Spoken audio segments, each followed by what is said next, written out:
Hello, let me introduce myself. I am the Emperor Trajan.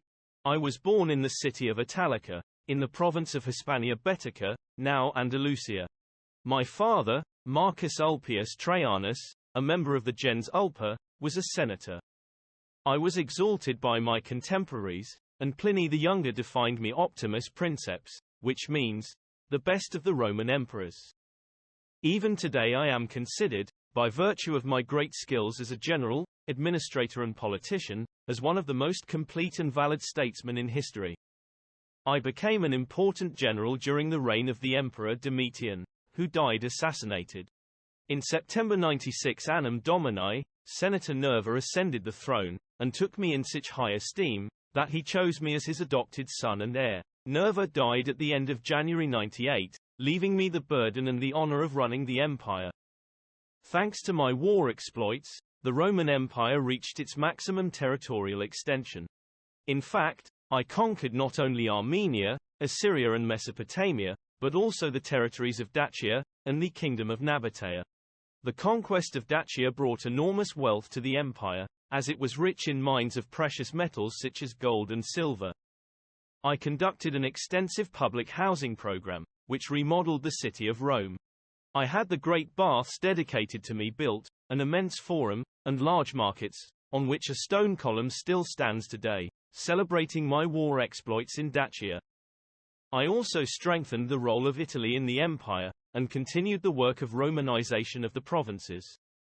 I carried out a policy of social measures, such as the food institution, thanks to which the children of the poorer classes were ensured their livelihood.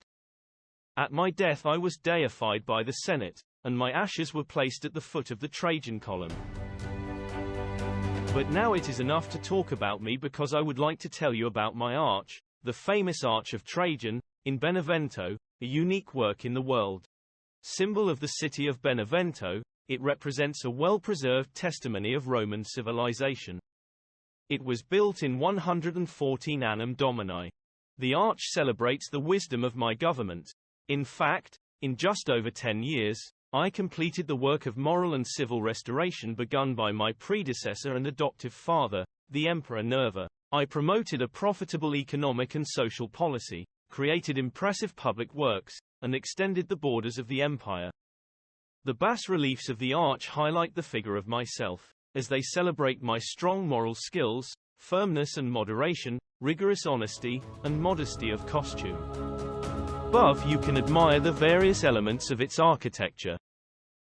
Can you see the architrave? The entablature? The epigraph? To the Emperor Caesar, son of the Divus Nerva, Nerva Traianus Optimus Augustus Germanicus Dacicus, Pontiff Maximus, vested with the tribune power 18 times, acclaimed emperor 7 times, consul 6 times, father of the country, strong prince. The Senate and the Roman people placed.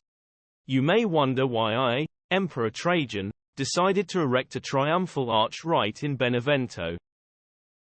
Well, to facilitate communications with the East, in 109 Annum Domini, I decided to renovate and make viable an ancient alternative road section to the Appia that connected Benevento to Brindisi. This road was called Via Traiana in my honor, and this fact is evident from some coins minted during my empire. A few years later, 112, 113 Annum Domini, on the occasion of the inauguration of the road.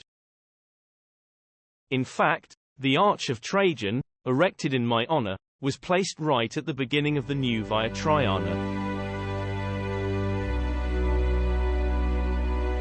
Now I will show you the external side of the arch.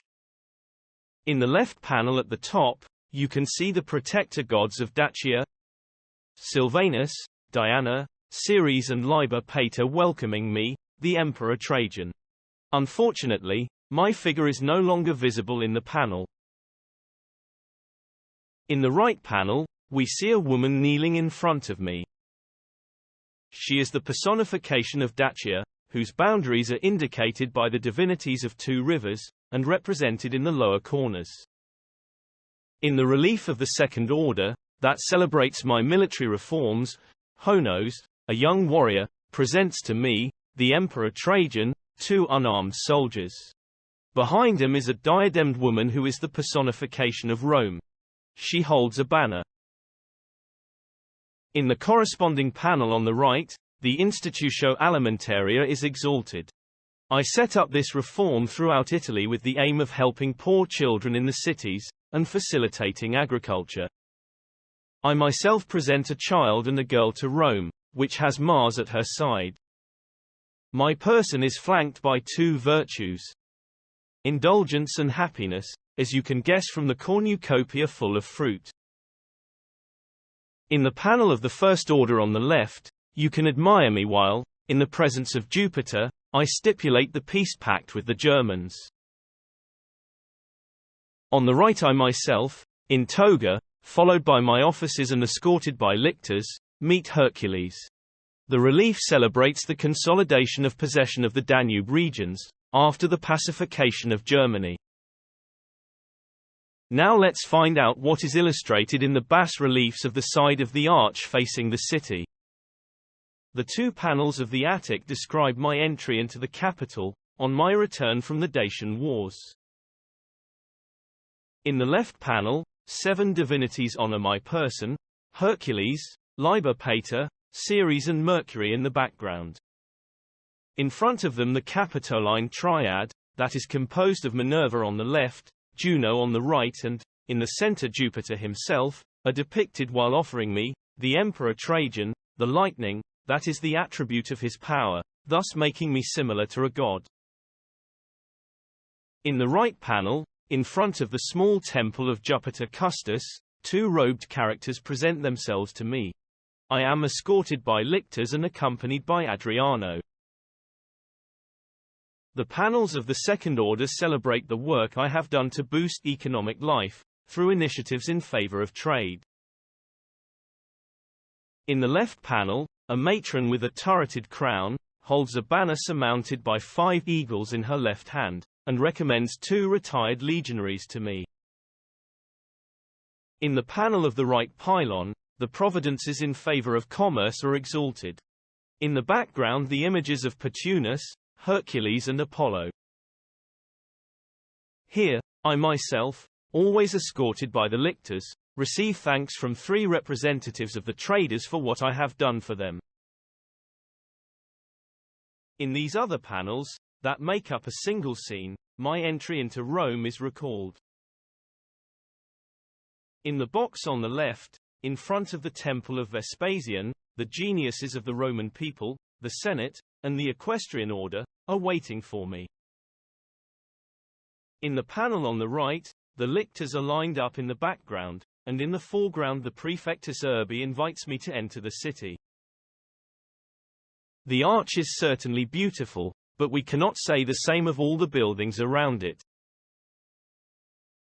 However, originally it was located a short distance from the walls, and had a great scenographic impact, as you can see in this 3D reconstruction.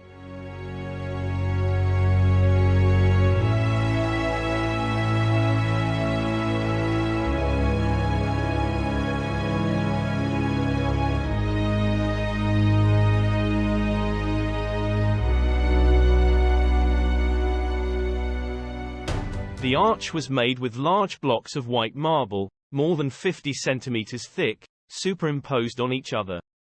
In the Lombard period, the arch was incorporated into the walls built by Arecci I, and took the name of Porta Aurea. In English the Golden Door. Over the centuries, some houses were built against the walls and arch.